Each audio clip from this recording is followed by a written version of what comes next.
Greetings, this is Classic Games Redefined. My name's Rich, and we're looking at my game Corner Chess for 4 players. This is actually the way my Corner Chess game was actually intended to be designed. It's interesting to have a 4-player chess game, playable on an 8x8 board.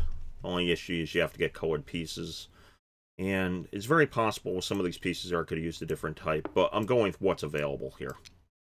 So, this game here, watch my other video, and I'll post a link to it on how to play that, but I just want to go across here and explain this. I'll explain how to play this. You don't have to watch the other video. You'll look at it. I did that in Zillions. So the object of this game here, actually before I go across that, let me explain how the pieces move. And, well, actually I'll explain how the object of the game is to capture an enemy king. And by doing that, you win the game. Even if you're the first enemy king to go down, whoever captures it does it. That actually leads to interesting alliance positions and everything else. Okay, let's begin.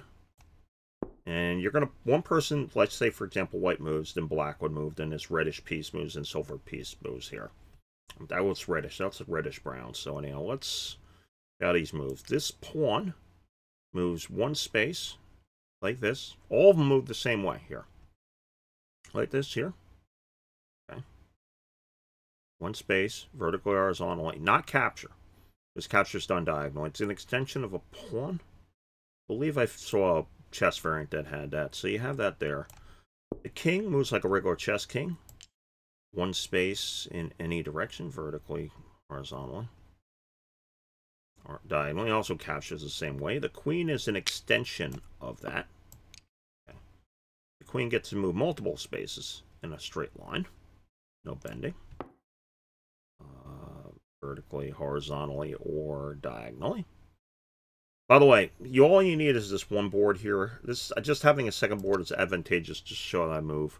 The rook here moves like a regular chess rook. But if you're wondering why, if you know chess, where did the knights go? Pretty simple. This also has a knight move. You can move 2 spaces and go, moves 2 spaces in one direction, leaps and ends on an empty space, can leap over any space that's moving through. Same thing like this here. And it also moves, note the top, moves in a straight line. Okay, like that there.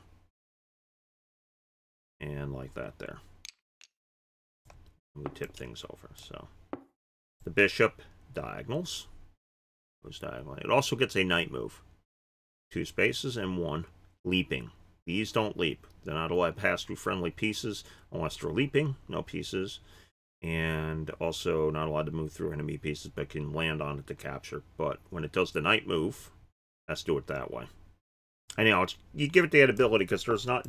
The piece density here works out well. This is roughly equivalent to regular chess we have as far as piece density goes. So it works out well that way.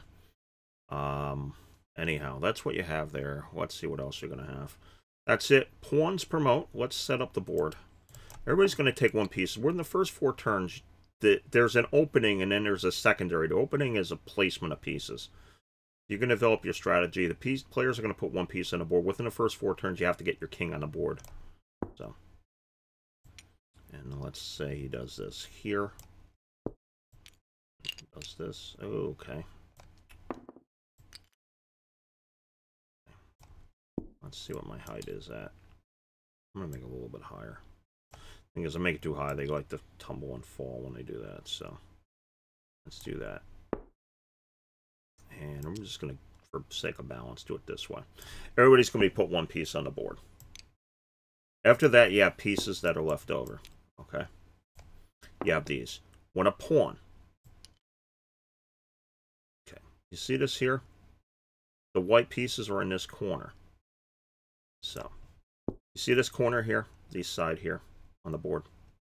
If you get your pawn, one of your pawns, to this back row here, like this, okay, you get it there, that corner, you win the game. You see that? The black piece, this line, it's on the pieces that are on the opposite end of the board. And you get your king, when you get your pawn there, you promote to one of the pieces that isn't on the board. Well, when I say on the board, it's going to be the last remaining 2 pieces, because as your captured pieces go out of play. These reddish-brown pieces here like that, and the silver pieces here like that. So you're going to go around, keep making moves, trying to capture the enemy king. You can also play with a variant, where if you get your king, gets a breakthrough and ends up in the back row with a pawns promote. Remember, white would go here, black goes here, these spaces, and the silver pieces here, etc. You can also play that with a variant. It's really not needed for the 4-player version of it.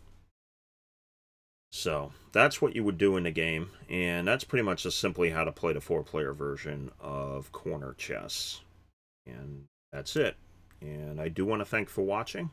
May your die always roll 5.